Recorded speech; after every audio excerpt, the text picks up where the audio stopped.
That's really hot. It's been in the sun. It's 91 degrees according to that. First time I've heard it.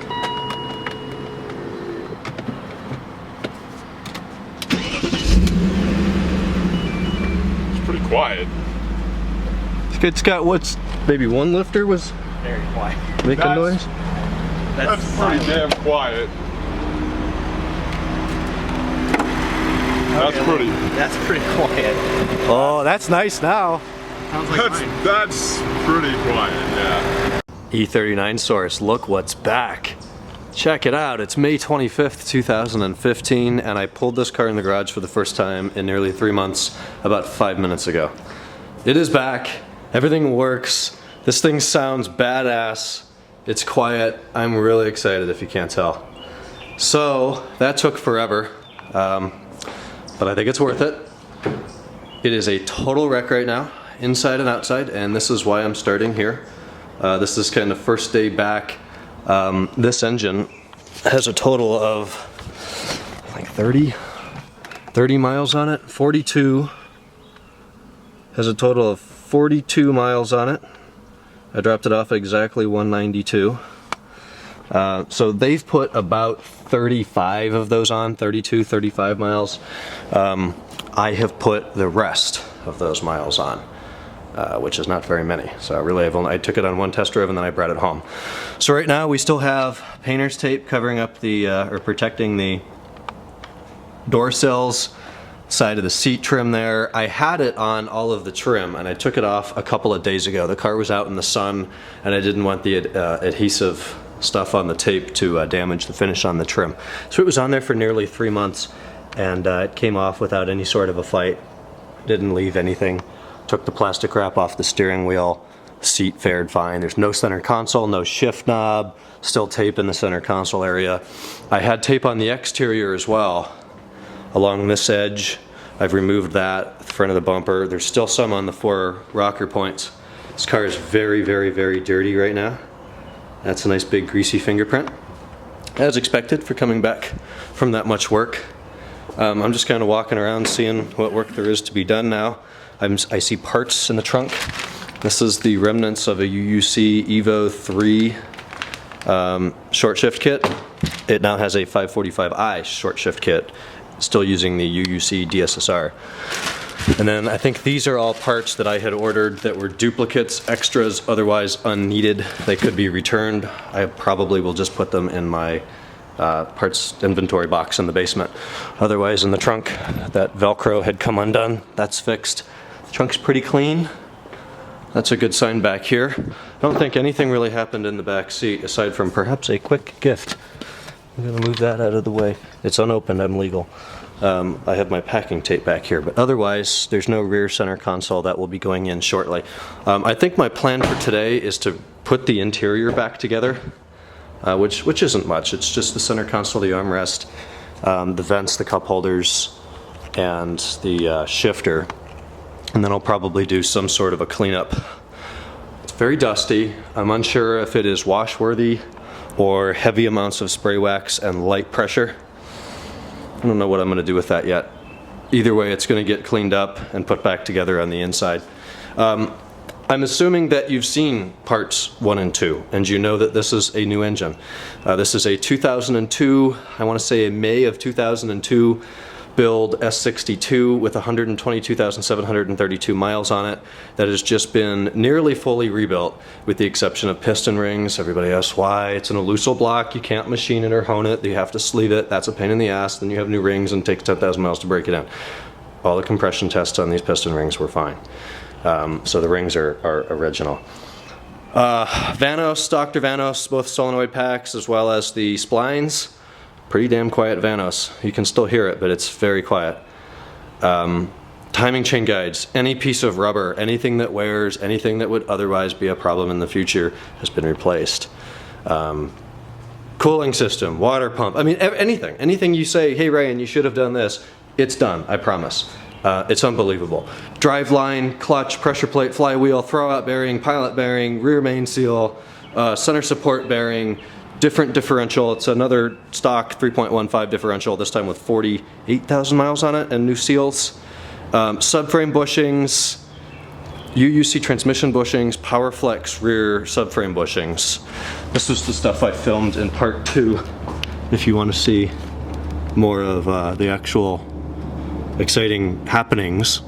Upper control arms, front tie rods, thrust arm bushings, anything that was not like new inside the engine bay and underneath this car has been replaced. New oxygen sensors too, so I'm really excited. But this is the before. I'm gonna get to work on the interior, clean all this crap out of here, put it together, work on the outside, and I'll update you guys in a bit. We're a couple of hours in and I've done what I do best. I've gone over the whole car. It's not necessarily detailed, but it's cleaned up very well. Glass body, wheels, tires. Actually looks like my car again, as Luke pointed out. But put the interior together, got the center console in there, a brand new illuminated shift knob. Super happy with the 6545i knob or setup so far in the 10 miles I've driven this. Armrest is back in. All the tape is gone. I didn't touch the pedals or the floor. I'll probably give that a light cleanup. Yeah, but it's put back together now, and the meat and potatoes of this video will start either later today or tomorrow. We'll take a good listen to it, start it up, drive it a little bit. It's going to be quite a bit of time before it's broken into the point where we can have a ton of fun with it, I fear. But I did the beauty covers. They're new beauty covers, and the rest of the valve cover is dirty and original, so they don't match real well right now. I'm hoping when I clean it up, it'll be a little bit better. But I don't think I can complain about that. And Luke's over here doing sparkies.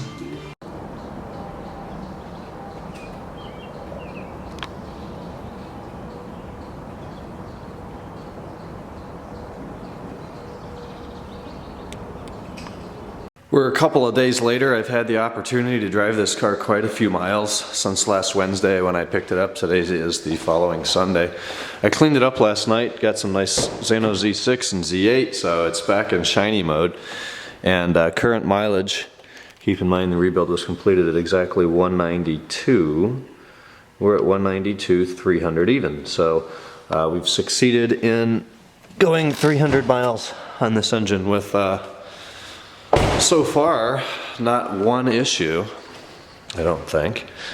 Sounds great. This thing really drives like a new car. It's fantastic. The new driveline, the rear subframe bushings, all the diff and trans mounts, everything's really tight. It feels like this is exactly how it's supposed to be. Aside from the interior squeaks and rattles, which will never go away, it really feels like a new car. I couldn't be happier so far.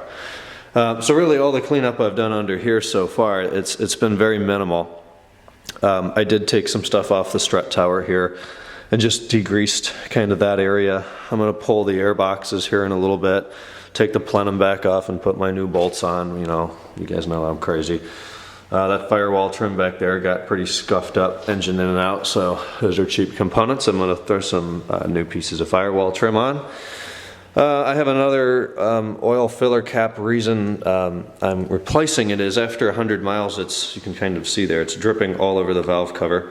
When people take those oil filler caps off, they put them upside down. So the oil gets in between the seal on the cap and the cap itself and then compromises that seal, so it leaks. It's a cheap enough part. I could take it apart and take the seal out of there and degrease it and clean it, put it back together.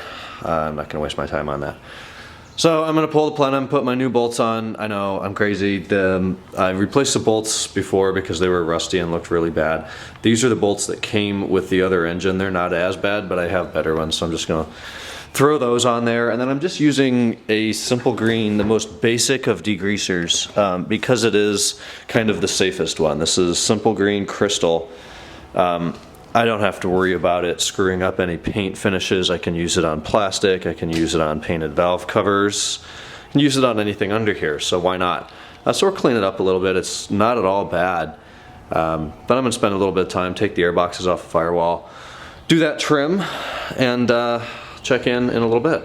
Okay, this is as much as I'm going to take apart.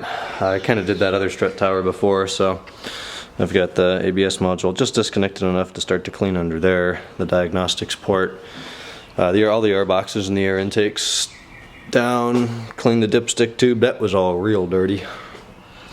Yeah, that's probably only about 20 minutes of disassembly, although it looks like a lot more. But I'm going to clean all that airbox hardware, maybe blow the filters out. They're can filters, they're decently clean, and then put everything back together.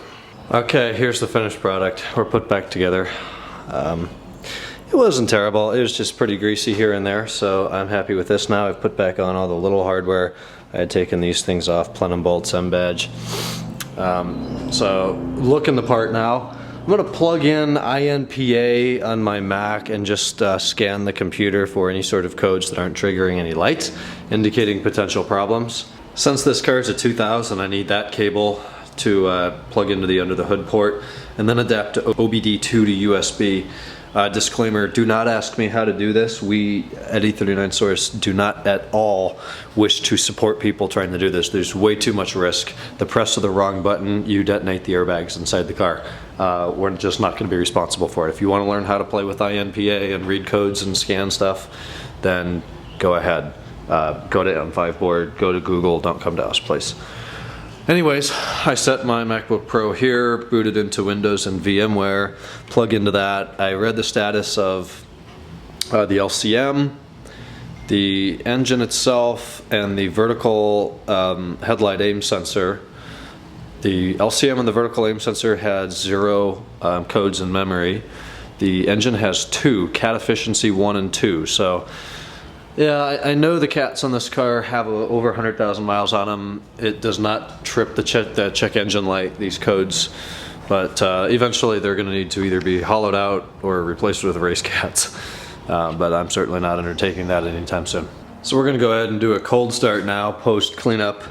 I don't have a tripod handy, so I'm thinking we're just going to kind of build one out of a towel, perhaps, to get a decent level. This is a good DSLR camera, but I don't have any fancy microphone equipment, so we're just going to hear whatever we hear with the built-in microphone of the camera.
Oh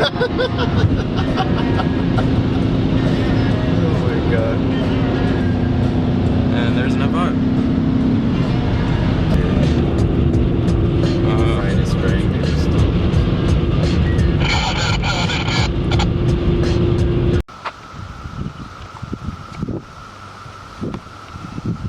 We all drove, so we've got a Silverstone E39 M5, a titanium, an Avis, a titanium M3, and Bobby's Oxford 25i. In a bank parking lot that is closed.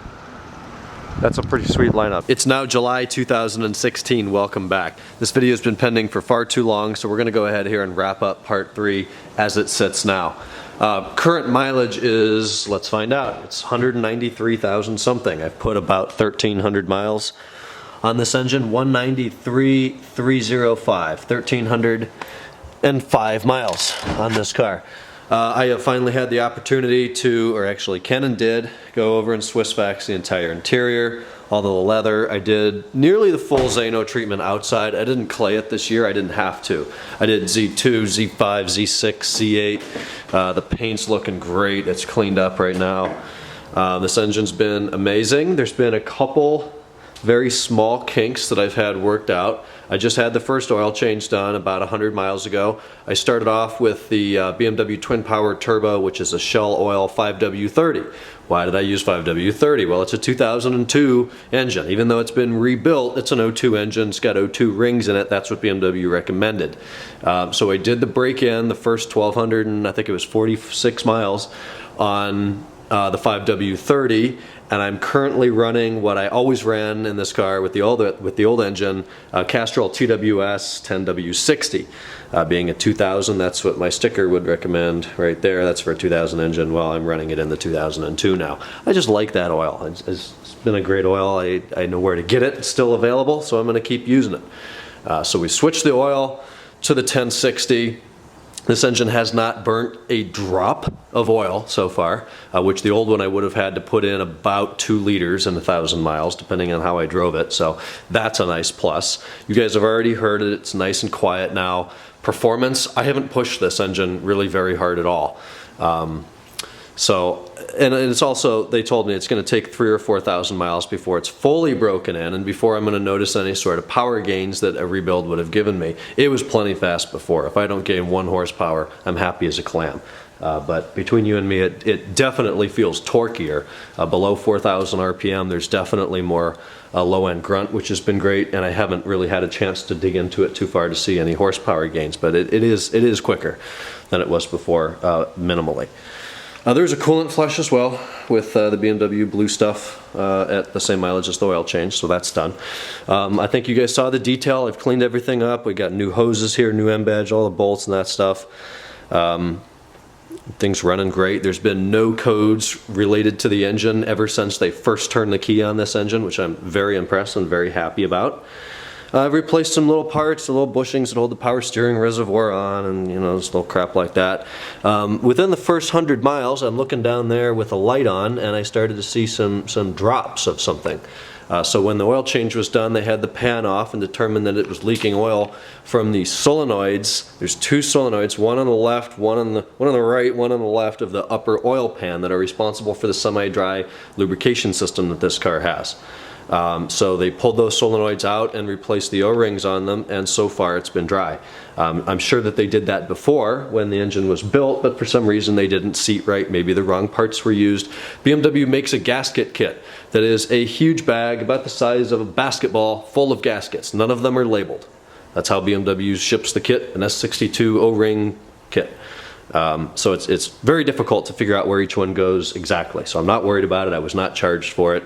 And so far, it's dry after that. The other issue was probably totally unrelated to the engine being out and swapped and rebuilt. But I had a lot of fluid coming from right here. And you guys saw the video I did on that. The little gasket, in fact, we can look at the same thing right here.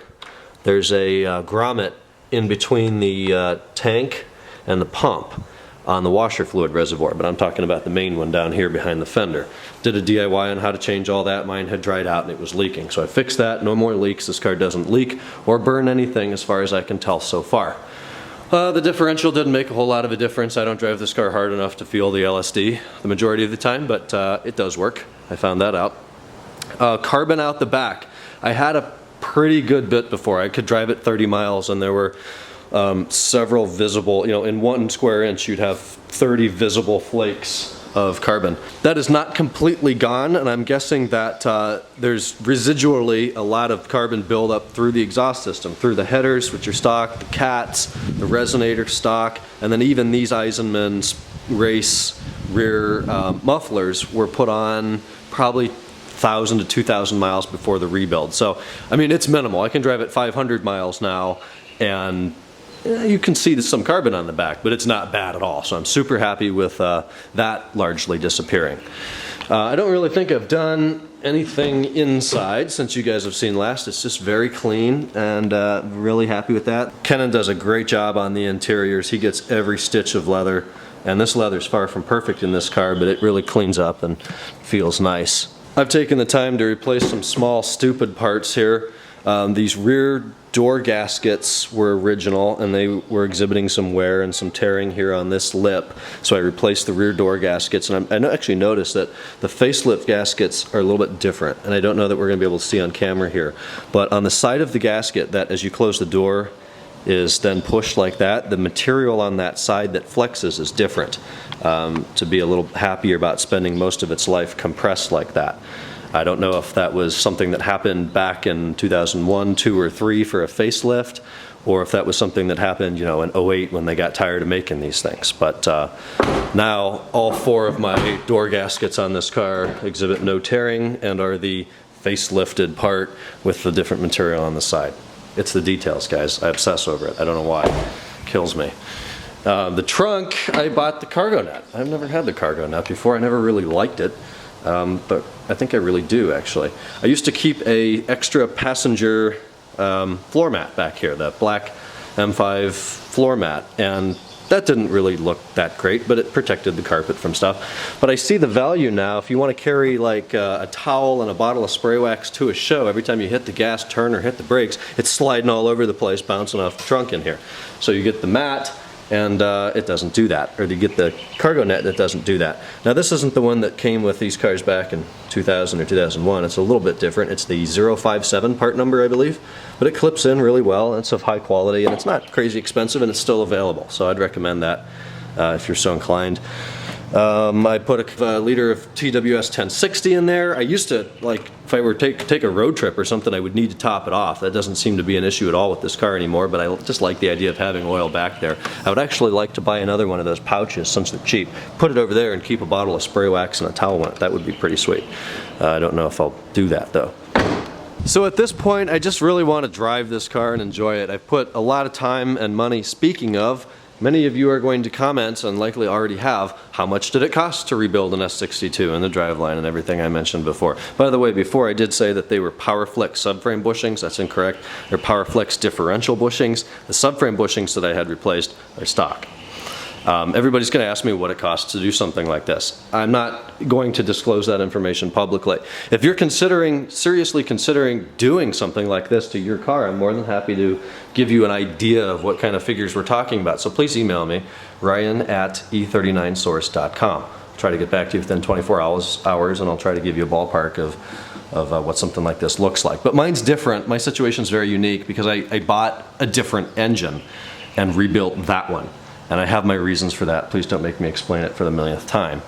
And then I did, the transmission and the whole driveline and back to the subframe, and that added a ton of time and cost. But that's why mine would vary very much from yours. I did some other little dumb parts up here in the hood. I replaced these latches. My other ones had gotten pretty rusty, so new latch on each side and new bolts. I also replaced the little pull handle as well. That had gotten rusty and was really greasy. People kept trying to lube it up, but it was not working. So now it's perfect. You pull the thing in the car and it springs out, and it's real easy to pull open like that.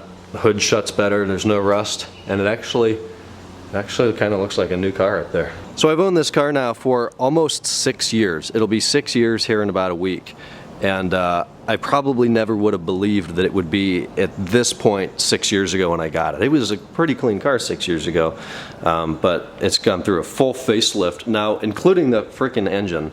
So that's pretty amazing. I really couldn't be happier with this thing. It's almost exactly where I want it to be. Having said that, there's a couple little things that I'm gonna probably do this summer. Window tint. Moving to San Diego, the Southern California sun is very different than the Ohio sun, and I'm probably going to go with a different tint on the windows. Whoever bought this car first, Roger, I believe his name was, had it tinted. It's not a real aggressive tint. It's probably like a 70% all the way around, including the rear window. My rear deck is pretty black and is in pretty good shape compared to some. They turn white, they fade out, they look pretty bad. So I'm fortunate that this one was saved by the tint, even as minimally as this is. But I want to go with something a little bit darker. If I find out this is a 70, I'll probably go with a 50. If this is a 50, I'll go with a 40. I'm hoping they can get a good ballpark if I take it to a tint shop.